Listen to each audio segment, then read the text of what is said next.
उन 100 कुओं में से पहला कुआं है जिन्हें हम इस वीडियो में बनाने वाले हैं। पानी पानी पानी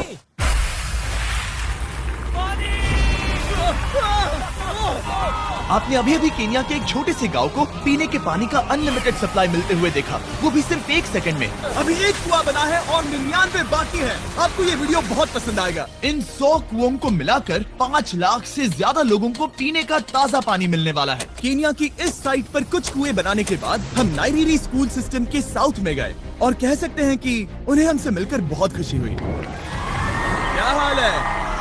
मैंने ऐसा नहीं सोचा था। स्वागत के लिए शुक्रिया। समझ नहीं आता कैसे रिएक्ट करूं। बहुत बहुत शुक्रिया दोस्तों। हमारे आने पर इस गांव ने हमारा जोरों से स्वागत किया और नोलन इसमें थोड़ा खो गया।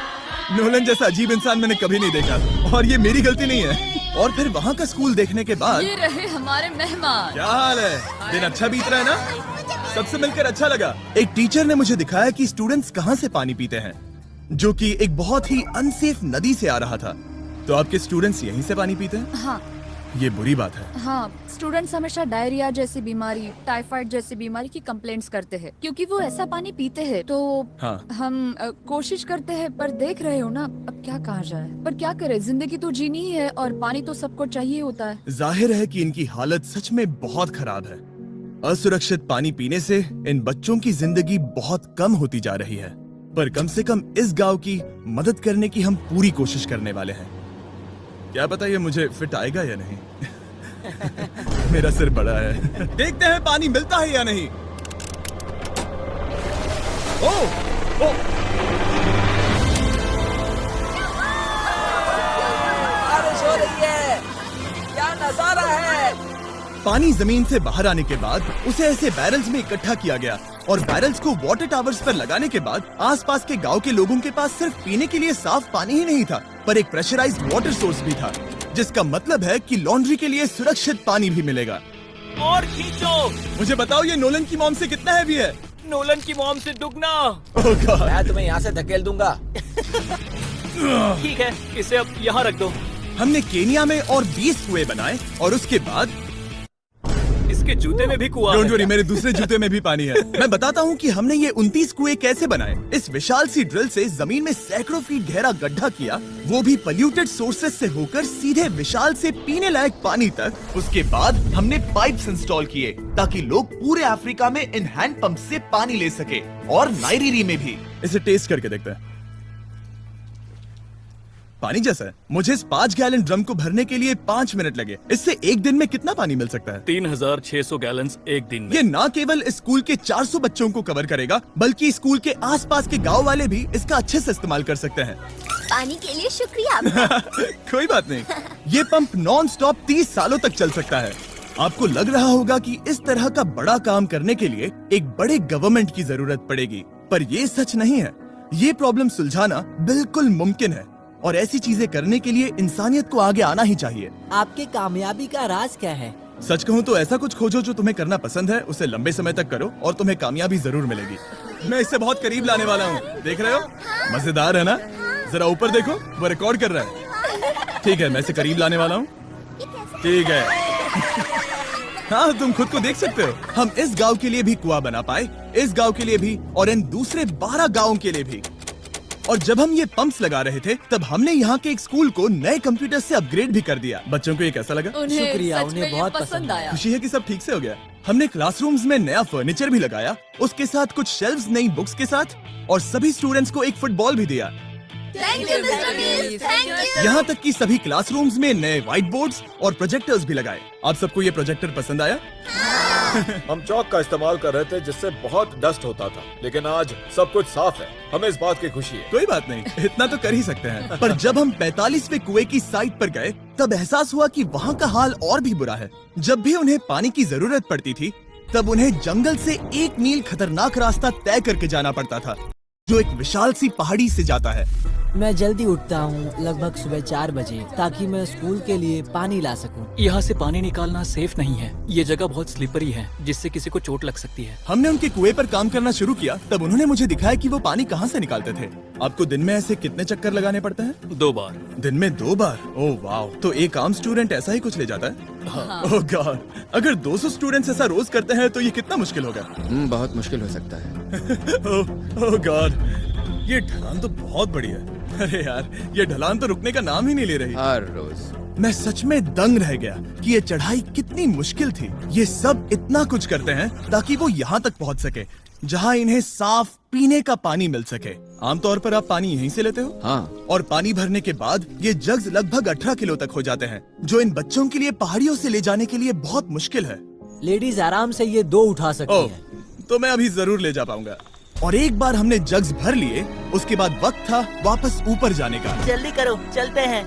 इससे तो पसीना भी नहीं आ रहा है। मैं ले लूंगा।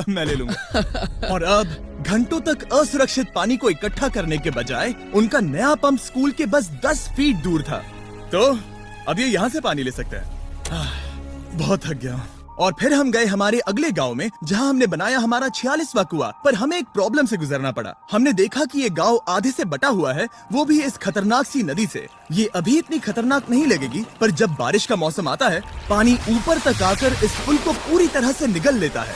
और ये पुल इसलिए इतना जरूरी है क्योंकि वहाँ जो गांव है वहीं पर सभी हॉस्पिटल्स और स्कूल्स हैं, इसलिए यहाँ से रोज गुजरना पड़ता है। ये खतरनाक है, लेकिन इस पुल के अलावा इनके पास और कोई ऑप्शन नहीं है। जब ये नदी उफान पर होती है तो ये किसी को भी बहा ले जाती है, लोग, स्टूडेंट्स, यहाँ तक कि जानवर भी। हाल ही में इस नदी को क्रॉस करने की कोशिश में हमने 3 लोगों को खो दिया। इस तरह किसी की जान जाना पागलपन है और हम इसे स्वीकार नहीं कर सकते। और जिस पल हमने इस बारे में सुना तब हमें मदद करनी ही पड़ी। तो पंप तक जाने वाले पुल को जब हमने ठीक करना शुरू किया, तब हमने केन्या से 2000 मील दूर जिम्बाब्वे देश का भी सफर तय किया। अफ्रीका में आए 1 हफ्ते से ज्यादा हो गया है और अब भी कई पंप्स लगाने बाकी है। तुम में से बदबू आ रही पर है। मैंने सुबह ही शावर लिया था। बात होते ही मैं हाथ नीचे ले लूंगा। इस काम के लिए मैं तुम दोनों पर भरोसा कर सकता हूँ? हमें सबसे पहले एक लोकल हॉस्पिटल की जांच करनी थी, जहाँ साफ पानी की सख्त जरूरत थी। अंदर जाने पर हमें पता चला कि इस क्लिनिक की इस गांव को कितनी जरूरत थी। 1 साल में यहाँ पर कितने बच्चे जन्म लेते हैं? 1 महीने में करीब 50। इसका मतलब 1 साल में पूरे 600। वाह! पर दुख की बात यह है कि इन प्रेग्नेंट महिलाओं को सिर्फ पानी लाने के लिए 1 मील तक जाना पड़ता है और इन भारी बकेट्स को लेकर वापस आना पड़ता है। पर अच्छी खबर ये है कि हमने इनकी पैसों से मदद की यहाँ पर एक मॉडर्न पंप लगाने के लिए। और अब बस देरी थी इसे शुरू करने की। ठीक है नोलन, क्या तुम तैयार हो? मैं तैयार हूँ। ओवर। मुझे एक ड्रामेटिक जूम इन दो। नोलन, मैंने बटन दबा दिया है, ये काम कर रहा है? पानी आ रहा है। आप जाकर चेक करना चाहेंगे? हाँ। वहाँ पर? हाँ, चलो चलिए, चलते हैं।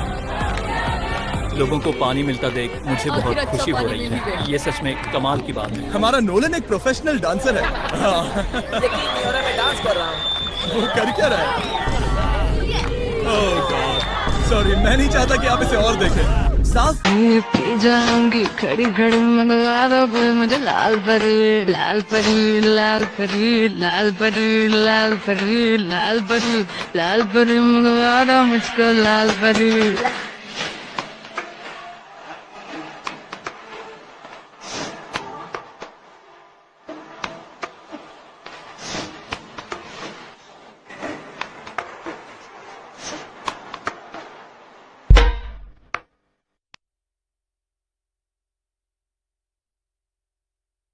एक नंबर मुझे कमर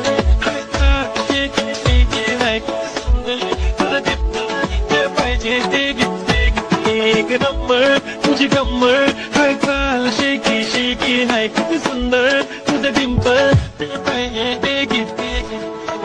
पानी मिले ये पक्का करने के अलावा इस गांव में बहुत से स्टूडेंट्स को ट्रांसपोर्टेशन की भी दिक्कत थी, तो हमने इन सबको नई साइकिल्स देने का फैसला किया।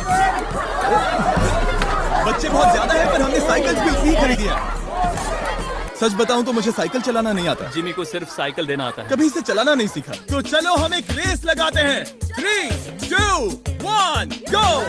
ओह माय गॉड, सभी मुझसे आगे जा रहे हैं। संभल के, मुझे चलाना नहीं आता, किसी को उड़ाना नहीं चाहता। तुम इसे चलाओगे? ठीक है, जाओ चलाओ। ओके।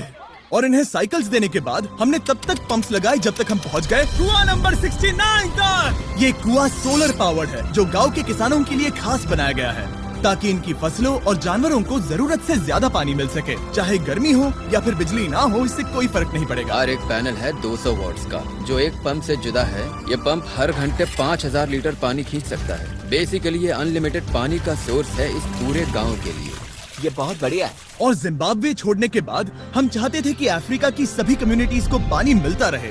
इसलिए हमने और कुछ पंप्स बनाए युगांडा में, सोमालिया में और कैमरून में। कैमरून में हमने क्या क्या किया ये देखने के लिए फिलैंथ्रोपी चैनल पर हम जल्द ही एक वीडियो अपलोड करने वाले हैं। इन गाँव में वक्त बिताने पर मुझे एहसास हुआ कि पंप्स लगाना कितना जरूरी होता है। कैसे ये खेती को पानी देते हैं, भूखे का पेट भरते हैं, कैसे ये हॉस्पिटल्स को साफ सुथरा रखते हैं, और सबसे जरूरी कैसे ये आने वाले पीढ़ी के बच्चों के लिए लंबी और हेल्दी जिंदगी जीने में मदद करते हैं। और इससे कम्युनिटीज का भविष्य भी सेफ हम होता है। बहुत समय से इंतजार कर रहे हैं साफ पानी के लिए। Water is life. और कुछ लोकल लोगों की मदद से हमने आखिरकार ये पुल पूरा कर ही लिया, जिसे ये कम्युनिटी अगले 100 सालों तक इस्तेमाल कर सकती है। कई जिंदगियां बचेगी, परिवार एक साथ आएंगे, परेशानियां चली जाएंगी। इस वीडियो में हमने जो 100 पंप्स लगाए हैं वो कई जिंदगियां बदल देंगी, पर ये काफी नहीं है।